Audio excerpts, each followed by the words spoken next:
Hey everyone, and welcome to the first meeting of 2022 for Digital Media Artists Los Angeles. With us today, we have a bit of a rotating co-host sometimes. We have Michael Mondragon, Michael White, and Nadia Hernandez. KT will hopefully be joining us a little bit later, and Steve says he would be watching. So we'll have to see, but maybe we'll get him roped in here for next month. But Happy New Year to everybody. I know it's feeling like a whole month out now, so it's a little weird to say Happy New Year. But I hope everyone's year is off to as good of a start as it possibly can be. That's maybe a tall order nowadays, but whatever weird stuff is going on in the world, it's DMALA time, it's After Effects time. Let's let all that other crazy stuff just fall away, and have some fun, right? And learn a little bit. Um, so, it looks like we're going to be going with for this year, like we did last year. We used to meet the third Tuesday of every month in person, but it looks like we're going to continue with StreamYard doing the live streams the fourth Thursday of every month. We've got those dates blocked out for the rest of the year. And hopefully you've got some good presenters lined up coming up.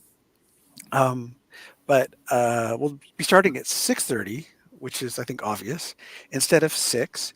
The main motivation behind, starting at 6 was so East Coast people could more easily, it wasn't too late for East Coast people to watch the live stream.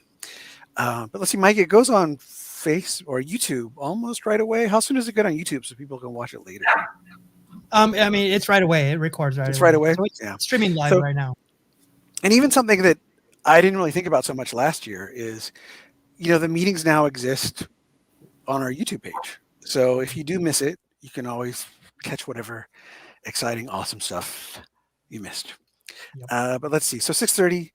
As far as like on-site meetings go, the Barnsdall Gallery Theater. I got an email last week. It is officially closed until at least July 1st. The city will be reevaluating whether it's open for meetings and doing in-person meetings. But I imagine once that gets worked out or equalized, we'll probably be doing some kind of hybrid. We'll do some meetings in person, and because the live stream stuff seems to be working pretty well. But we'll have to, like things have changed over the years, so it'll be interesting to see how things evolve with what's going on now. And let's say, well, if we had been meeting, let's say this meeting was taking place at Barnsdall Gallery Theater, it would have been our 18th year that we were meeting in that location. Like this group has existed for this crazy long time, which is something I'll be talking about in just a little bit.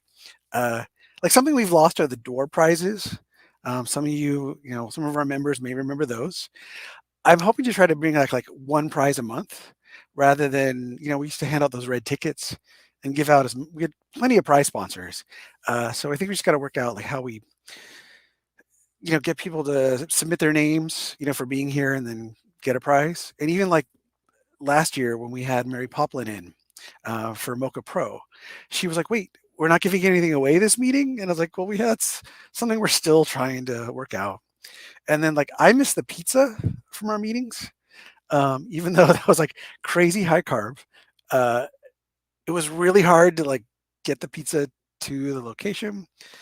But I don't know, maybe we can get like a food sponsor, and anybody who's here live will get a DoorDash pizza delivery the following day. I have no idea. But maybe food's just lost until we do an in-person event, right? I don't know. What did you guys think of the pizza? I know it was popular. Yeah, I loved it too. Yeah, it was nice after, hard day's work to come to some pizza. To actually get some food rather than just starve, right? Yeah. It's nice icebreaker too. Yeah, definitely. And it's I think more about the networking time than the actually eating time, right? Which was a nice thing. Another really nice thing about our in-person events. So when it comes to presenters, I'm currently pursuing 3 people. I'm not going to name them by name. Maybe I'll name them by project. There's one project I saw that was a personal project about bicycle safety on the roads. And there's even like one pan shot that happens that I'm like, I would love to see the project and how that happened. and I think I've got that person hooked to do a presentation. There's another person that's been doing a lot of great VR and AR stuff for Adobe, and I'm not sure I reached out via the right contact method. Like if you guys reached out to me via LinkedIn, I may never see it, right? So I'm still trying to pursue that angle. And then there's a key art designer for movie posters that I'm hoping to like rope in as well. Um, but I also want to invite like of our members, a lot of our presentations have come from members in our group. If you have a project that you've been working on that you'd like to present, let us know. We have this newer format now where you can do a pre-recorded video and just get that to Mike. And I even have a little like tip at the end of the meeting to show tonight, where it's just you just pre-record something, and then you're here live for the presentation of your recording, and then discuss it and answer questions live, which I think that's working really good, like as well. But speaking of like Katie's not here tonight, Steve isn't here tonight, but we all notice someone else that's not here tonight, right? Yeah. So yeah, the elephant in the room. Yeah, the elephant in the room. So you may have noticed last year, wasn't here as often as he usually has been, and he has officially stepped down from DMLA. So he hasn't disappeared. He's still around. He just the reins got handed off a little bit. And it's not the first time this has happened. Way back when we were Motion Graphics Los Angeles, Trish and Chris Meyer were the lead hosts. And when they announced that they were leaving, they hosted for like more than 10 years as like the lead host. When they announced they were going to leave, I was like, oh my gosh, what's going to happen? Because I was just helping out back then. And they had mentioned that Ko, who had also done some presentations, that he was interested in helping keeping the group going. And it was like it was 2003 at NAB. I was, actually starting to think about, hey, in 2004, that's when Trish and Chris are actually, or was it 2006? It was 2007. I got to get my years right. It was 2007 where I was at NAB, and I'm thinking, wow, they're leaving, and it's going to be up to me and whoever else helps to run the group. And I just was clueless how that was going to work.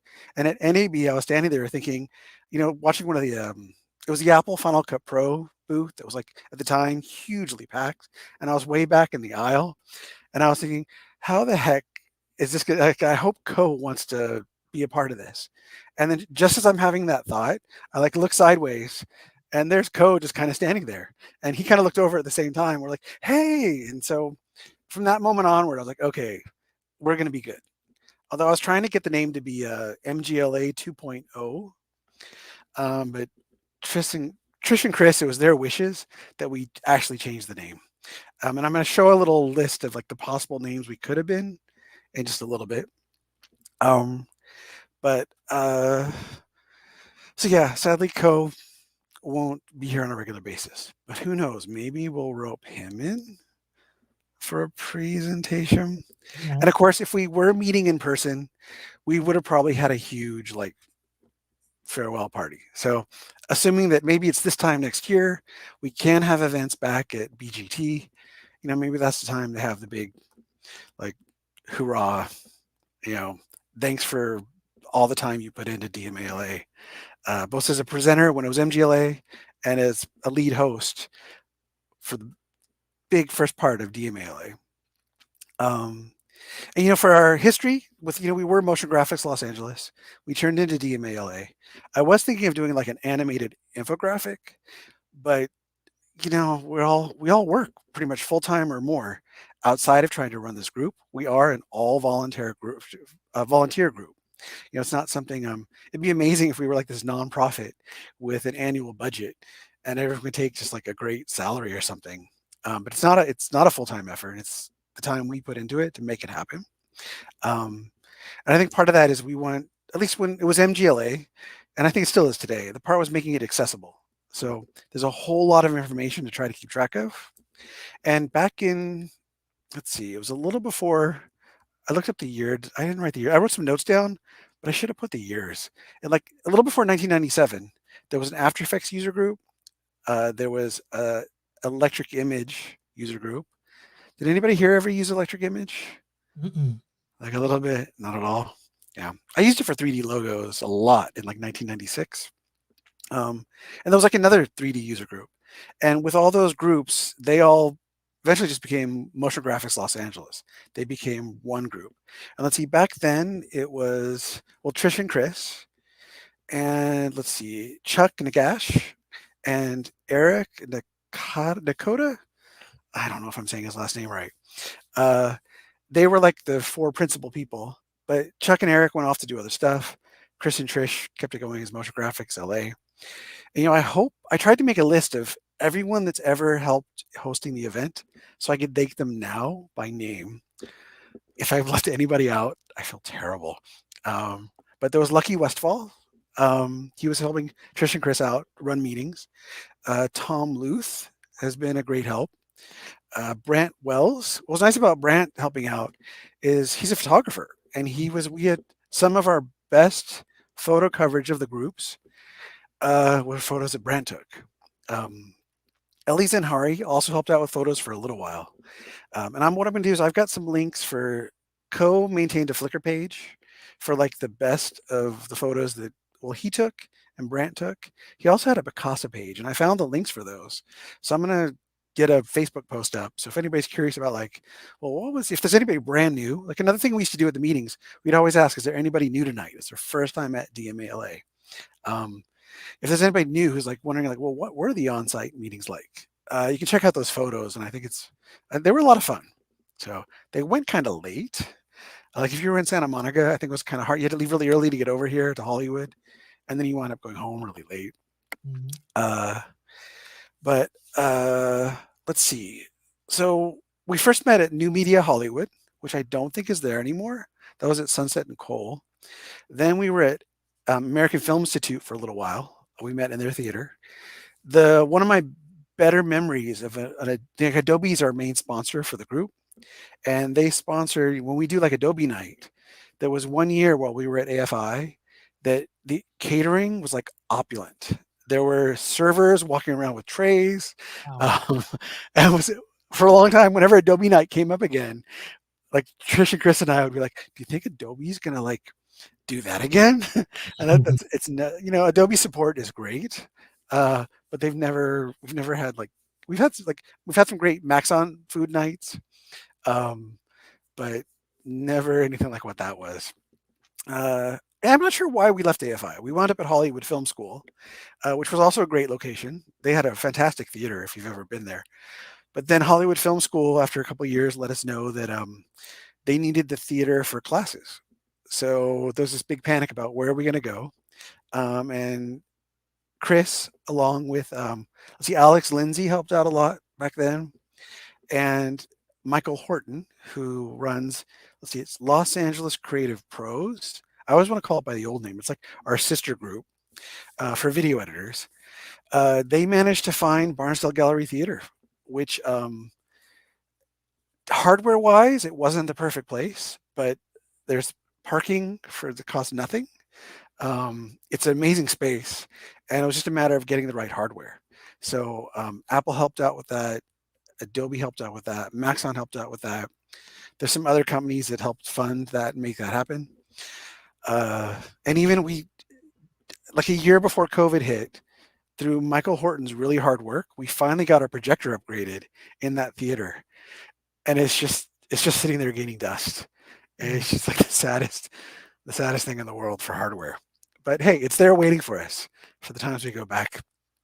But Barnsdall's been our home, and now it looks like thanks to Michael Mondragon, live streaming is now our home. Which when we started our last meeting in February 2020, which Mina did as our guest presenter, and she did an amazing presentation if you guys were there. But of course, we didn't videotape those at all, so you had to be there live to see it. But no, I don't think any of us knew that was going to be our last in-person event, which is still to me is a little like, wow, right? And I don't think we really knew how to continue. And then Michael was like, hey, I'm doing live streams. Because Michael, you do how many other live streams in addition to this one? I do two. I do one on Tuesday night that we've gone. This will be our 92nd week in a row. Is that the baseball one? The baseball, the beer and baseball one, and then I just got off of one called Carvers and Creators, and then we've done like 80 of those. Okay. Yeah. So, So, through the pandemic, these things have grown. Had to yeah. pivot. So good fortune, right? Um, and let's see. So, if you're interested in the DMALA history, I do have our website is still up. Like if you went to dmala.org, it's there, but it kind of looks like our group kind of died. Although I found my WordPress login. So I think I'm going to try to put a little effort in there to, we're on Facebook now, right? So DMALA on Facebook. Motion LA is the page on Facebook. And that's kind of, for better or worse, become our online presence. But I have a quick pop quiz question for everybody. Our groups always used email to communicate, but our first online presence, was it on Earthlink? Was it a website on the World Wide Web? Or was it America Online? Wow. Anybody want to guess? You're like Earthlink. What the hell is this? What's Earthlink? I'll go with Earthlink. That was my first thing when I came to LA. Anybody else? Yeah, I was going with AOL, but it's just a random guess. Yeah. So yeah, we maintained motion graphics. MGLA maintained America Online forum for as long as it didn't cost anything, and that was very well. It was a great place to communicate. Now there's a Slack motion graphics group that I'll try to get more info on that. Maybe get one of the people that run that to come give a presentation about it. But it was a great place where questions came up. You could just in your AOL in the group join that group chat, and there were usually people already there, and you could talk. And then AOL wanted money for it, and it was a pretty well populated, active. Back when we maintained our email list, we had something like 3,000 names. The email list bit the dust when a server died, so back your stuff up. So if you're ever wondering why you never got an email from MGLA again, it wasn't because the group went away or even because the group changed. It's because the email server died. But that kind of moved over to Eventbrite anyway for a little while. So when it comes to like the names of the group, Mike, could you bring the PDF, the What's in a Name PDF up? And Co and I were trying to think of like, what are we going to call the group? What's the new name going to be? There was like DALA, Digital Artists Los Angeles, Motion Group Los Angeles, Media Generation, Digital Los Angeles, Digital Movement, Digital Media Artists Los Angeles. That's the one we eventually came back to. I think because we both like the way DMALA and like how Dmala, we liked the way that sounded. I don't know. Motion Graphics Los Angeles 2.0. That's the one I pushed really hard for. But again, Trish and Chris really wanted us to change the name. The whole foundation, everything else could stay. What's this other one? Los Angeles Motion Graphics. These other ones get harder to like say, or like as far as like the way the letters line up.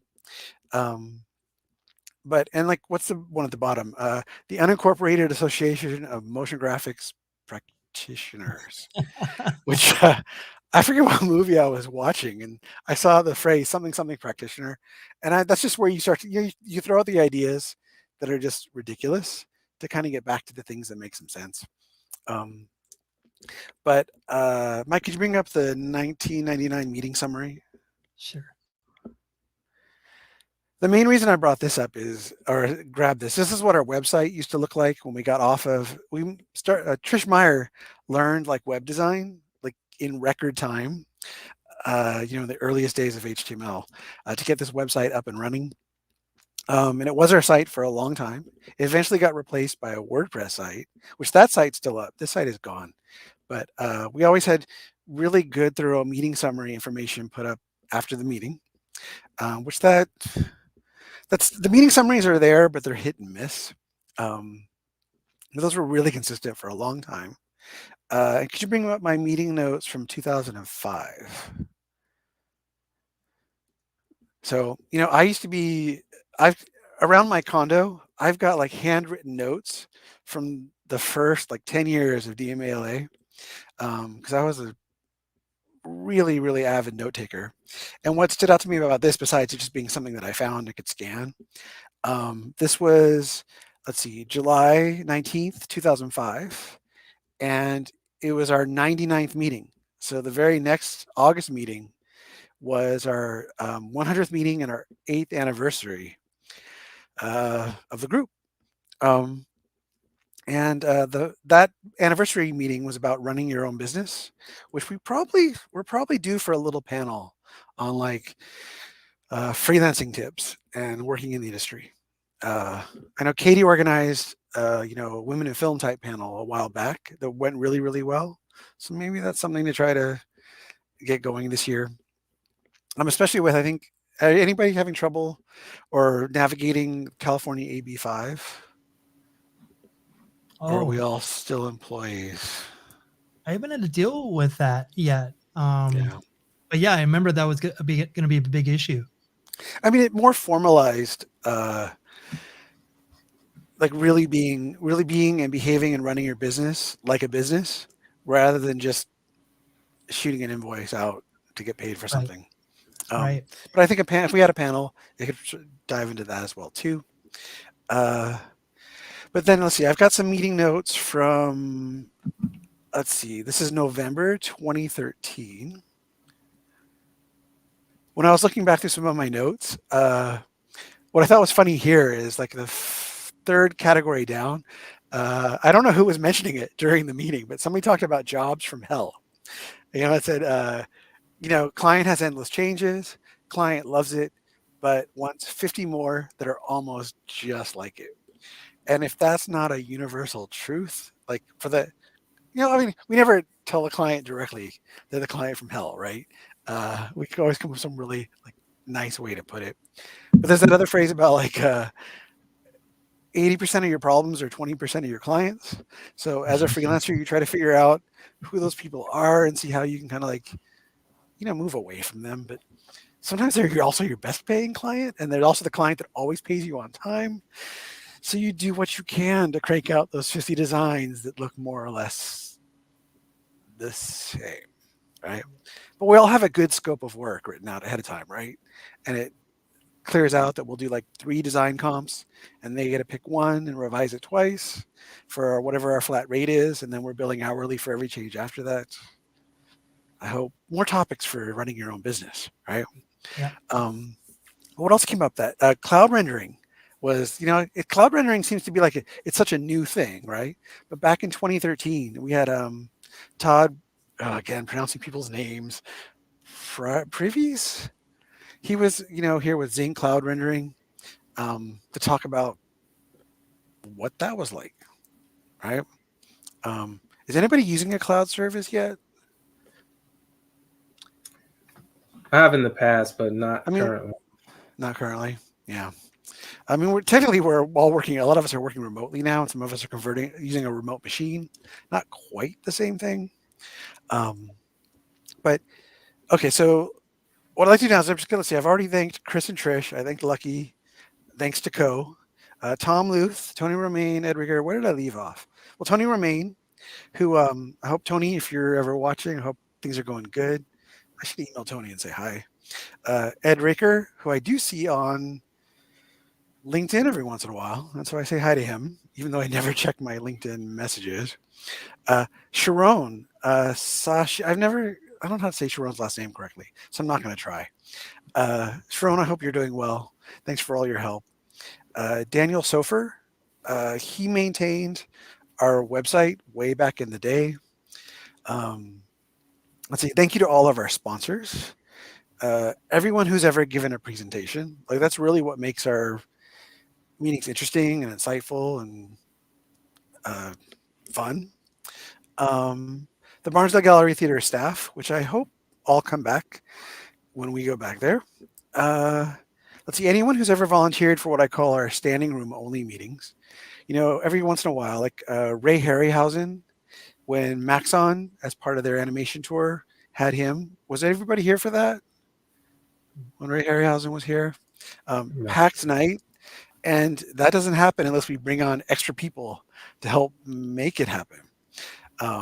Andrew Kramer from Video Copilot, whenever he was here on site, place is packed.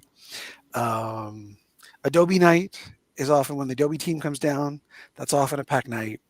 And so there's always that extra help. And it's usually from those people, the extra people helping, that we rope them in to hang out a little bit more. Um, and then, of course, like our members, you know, it's a user group, and it's the interest in, you know, After Effects, right? And motion design and graphic design and working with 3D and 3D design. In fact, I think we've always been able to say we're the world's largest and longest running After Effects user group. Like, we are officially an Adobe user group. I don't know if we can still say largest, right? Because I see some of the, if you go to Facebook and you look for groups that are motion and motion design, a crazy list comes up with like tons of members in each group, right? But maybe we can still say largest active users. I don't know. The longest running, we've got that one down. And I think I'm good for a couple more years, right? But let's see, Mike, Nadia, and Mike, like, you're good for another like decade, Sure. maybe. We got to hit like the 50th anniversary for DMALA. Yeah. Assuming we haven't cooked the planet, right? Yeah, right. Yeah. Okay. So, well, speaking of hosts, we have our current hosts that have been our, everyone, the faces you've been seeing for a while now. Nadia is our newest face, but she's been around plenty. I was going to take a little minute, like our last meeting of last year, Julia, right after the meeting wrapped, she kind of mentioned how she'd love to know more, but she knew what some of us do, professionally or do as artists, but she really didn't know what all of us do. So I was going to take a little time to go around whoever's here. Hopefully Katie was saying she was going to try to get here. But Katie launched a new company. So at some point, since she's not going to get a chance to talk about that tonight, at some point at one of our future meetings, we'll get her to like share what's going on with that a little bit. But I was going to have everyone talk a little bit about what they do, when they first started to use After Effects, and let's see when and how they got involved with DMALA, right? So anybody want to volunteer to go first? Mondragon, how about you? I can go. No problem. My name is Michael Mondragon. I'm a UI UX designer for Kaiser Permanente. I've been a graphic designer for over 30 years. I actually moved to Los Angeles in 97. But I started doing graphic design literally in the early 90s. Grew up in Photoshop with the computer, with everything. And but the one thing that when I moved here to Los Angeles, so I worked for at the time they're doing like VHS tapes and then they moved into DVDs and stuff like that. So I've done everything from print design to so this is like 1990s. Yeah, it was 97 is when I moved here. 97. Okay. Yeah. And so it moved quickly, and I kind of got, because my Photoshop, I was strictly at that time Photoshop Illustrator, but then I got thrown into the deep end, it's like, oh, we need people to do After Effects and stuff like that. So I just was thrown into it and kind of learned quickly. It was much, I would say, much more forgiving back then, because people just needed the help, so they were eager to teach and learn. And then but I didn't see that as it was hard for me to wrap my head around, especially just the motion part of it. So I just did what I could to help out and stuff like that. But later on, when print design and everything was kind of being outsourced, and a lot of my branding work was going away, I was like, I wanted to kind of get into, motion graphics was a spot that I really liked and I enjoyed. I actually, my pivot was that I actually came to a DMALA meeting, and it was in 2013.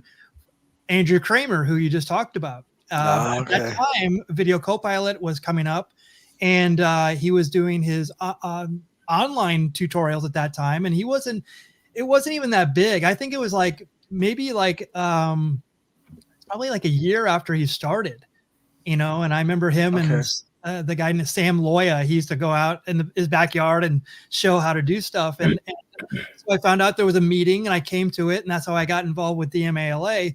Weirdly, the thing that I learned really quickly was that there was a lot more starving artists out there that were in motion graphic design. I'm like, oh my God, there's way more talented people than me in this. And if I really want to pursue this, I have to really, I really have to be good at this. And so but I wanted to stay involved and keep on going with it. But my calling was actually UI UX was coming up at that time. I was my passion was typography and branding, so like it was an obvious segue to that. But I still remain involved to this day. From I guess 2013 at that time, that's when I started volunteering and being a part of this. And so that's basically what I do. And now I do a lot more After Effects work for my live streams and everything going on now. So like it was actually good to like dip my toe in the water, but now I use it that and Premiere like almost exclusively.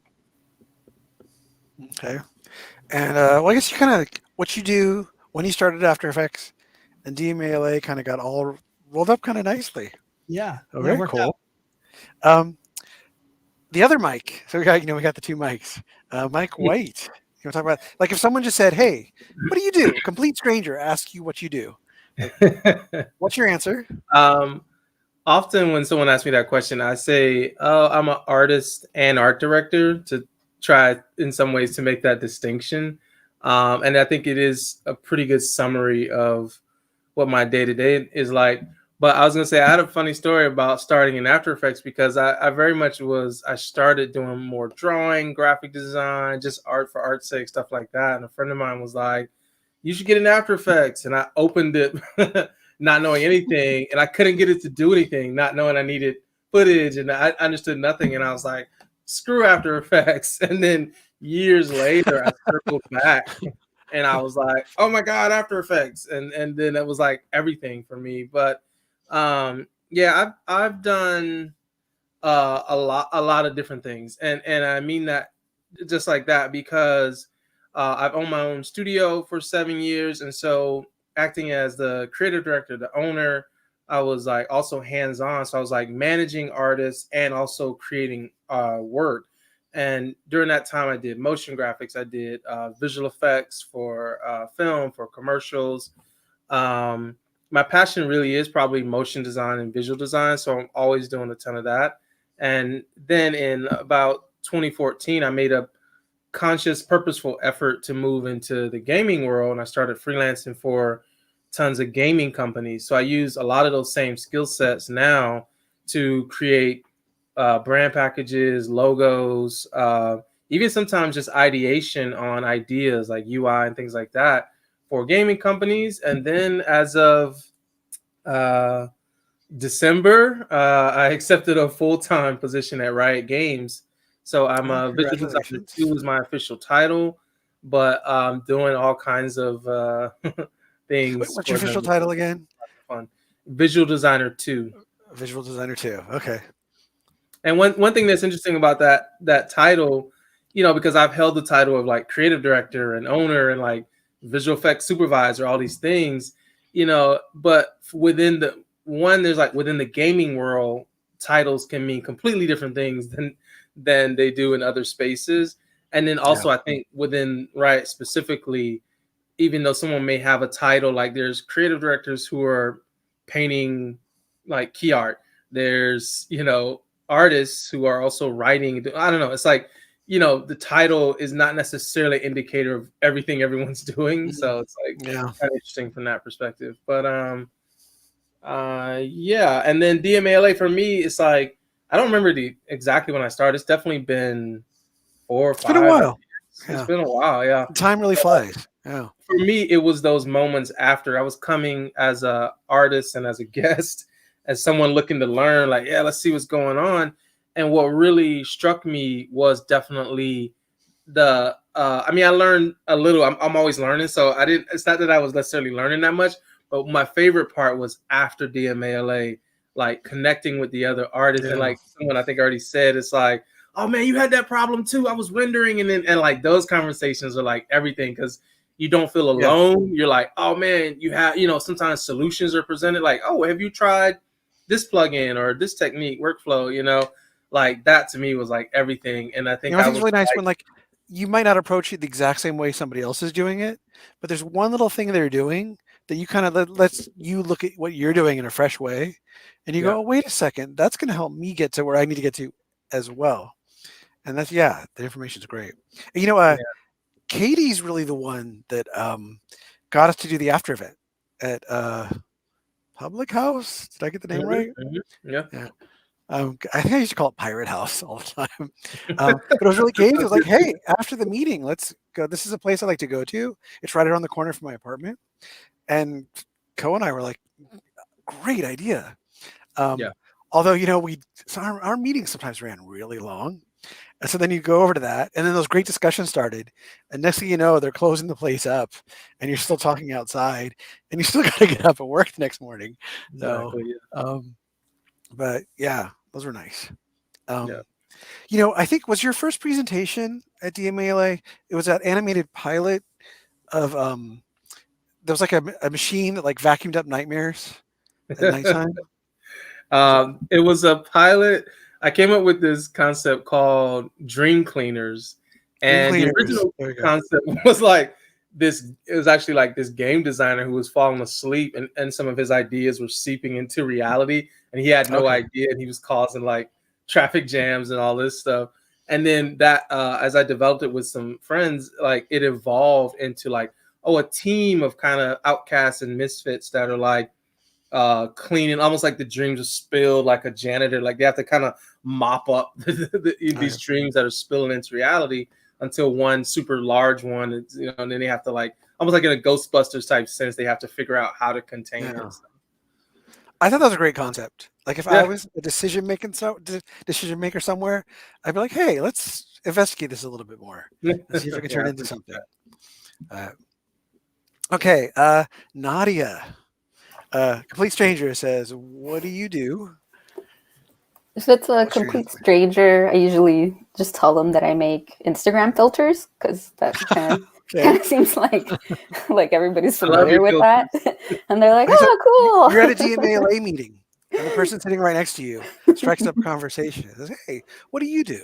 I'll tell them I'm a motion AR designer. Yeah. Okay. And then when did you start using After Effects? I started using After Effects when I was in college, probably like around 2008, I want to say. Okay. And yeah, it's been paying the bills around here since then. Yeah. And I started going to DMALA like in 2011 when I moved to LA from San Bernardino. And the first event that I went to was for one of the Maxon Road shows. And I was always like so interested in C4D that I was like, oh my God, like I want to go learn more, And it was really cool because they had like taco guys and stuff, and they were giving out a bunch of really cool swag. Tacos. Yeah. Yeah. And I remember I got a C4D shirt or like a Maxon shirt, which is one of my favorite shirts. And yeah, I just kept coming because I liked all the presentations and learning and being inspired about, people's processes. And I especially like the networking too. And it's funny because I ended up going to Art Center at night to take classes to learn how to use C4D. And it was really funny because it ended up being that Co was my teacher. And I didn't even know because I was coming to DMALA first. And I was like, oh my God. And yeah, so then I just, I kept attending and networking. And now, I'm one of the volunteers.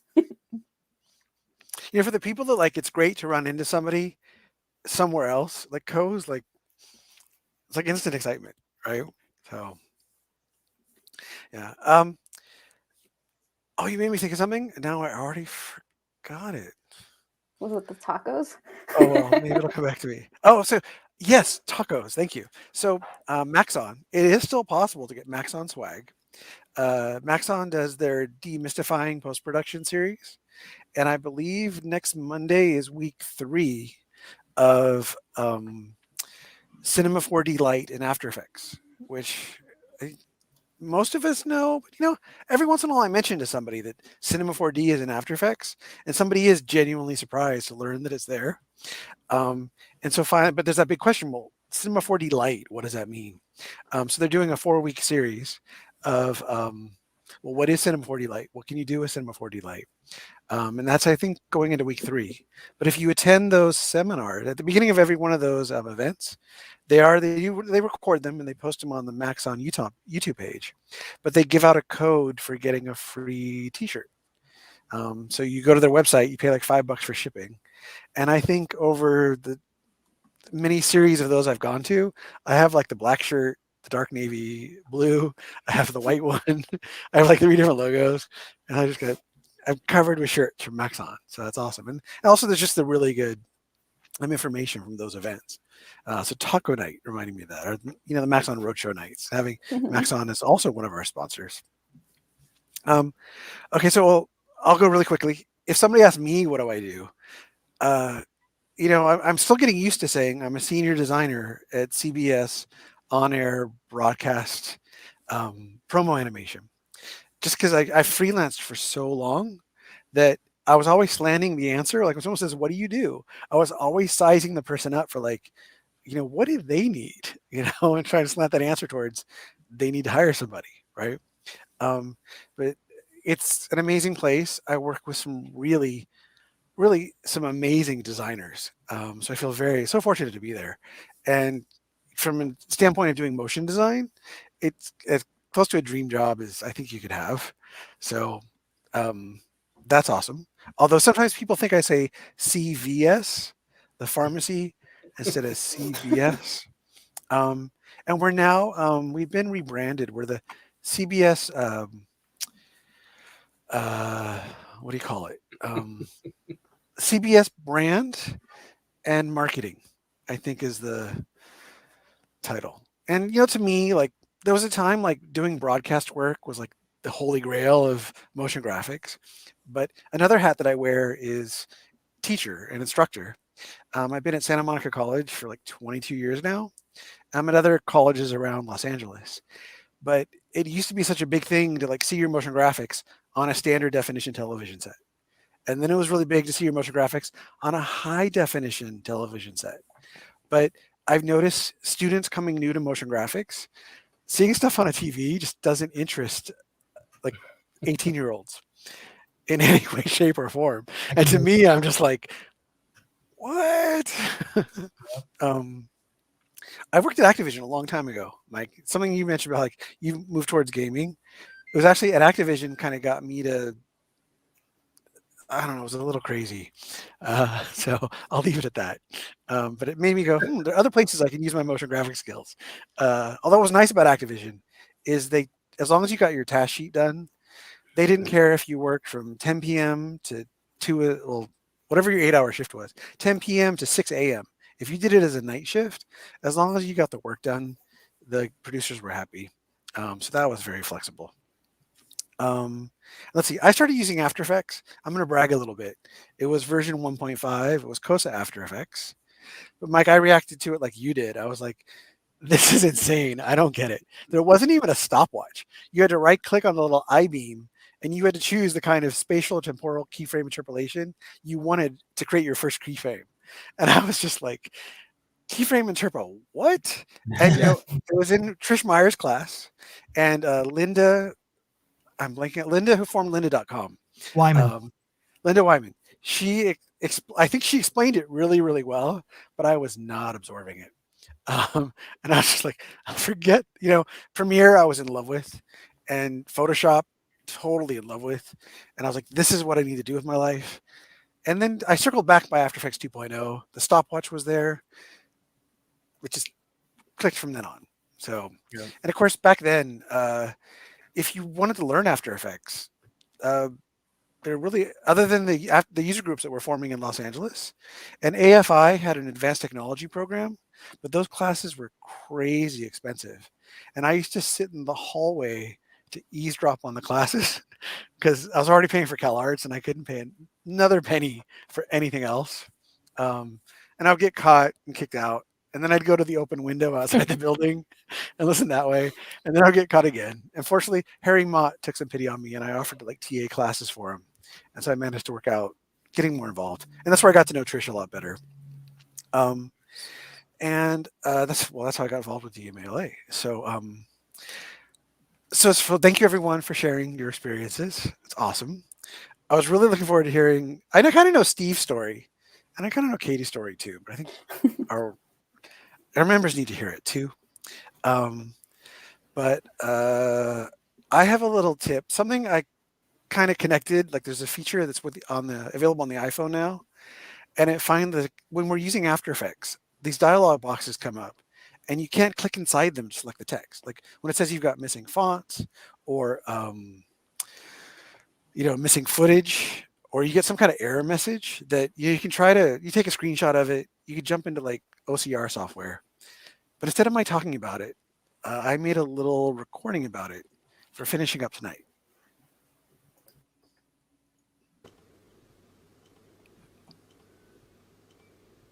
So you're working in After Effects, and a dialog box comes up where the text isn't editable. You can't click inside there to select the text.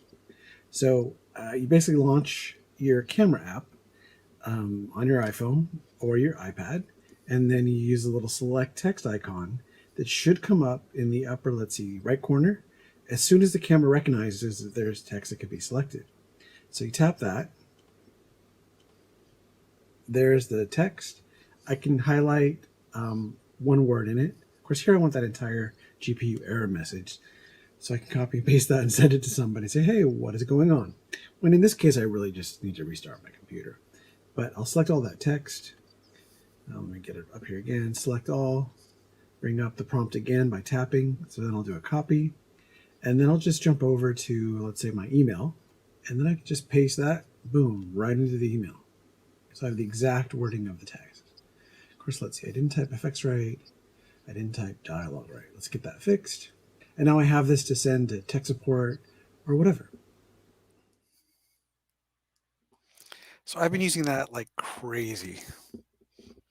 I still have a few freelance clients, producers I've worked with for a long time. I get an email with a download link. There's a bunch of files like in a folder and some instructions. I need X, Y, and Z. And, often they'll pay me like 2 days ahead of time saying they need it in like a week. It's not even like, are you available to do something? It just shows up. And there's almost always something that's missing. And being able to just copy and paste that without trying to write it out, I can say, hey, I need the file that was on John Doe's iMac. It's sitting on his desktop. Please tell him to find it and get it to me, or it's on somebody's J drive. So that's been super helpful. Okay, so hopefully we're going to get back to having prizes at the end of our DMALA meetings. Let's see if you can hold me to that for the rest of the year. But I hope everyone's 2022 is off to a good start. And I don't know, any last words from anyone? No, it's good to be back. And we're less one and a big one. It's very sad to see go. But we're here. We're going to keep this going. Sounds good. All right. So after Tech Flex time is over, so all the stress of the world can come back. Or ignore everything else has gone away. Yes. Well, thank you for joining us tonight. And we'll be back next, you said the fourth Thursday of February. Okay. I've not looked up what the date is. So yeah, we might want to, because it's a short month. So without looking at the calendar, we have to kind of figure it out. But unless there's not a fourth Thursday. Right, exactly. I've got all the dates written down. It's like not the 22nd, but I think the 24th. It's the 24th, yeah. It's the 24th, yeah. That numbers pop into my head really well. People's names escape me all the time. Yep. All right. So we'll see you on the 24th for another live DMALA. Good night, everyone. Hey. Take care.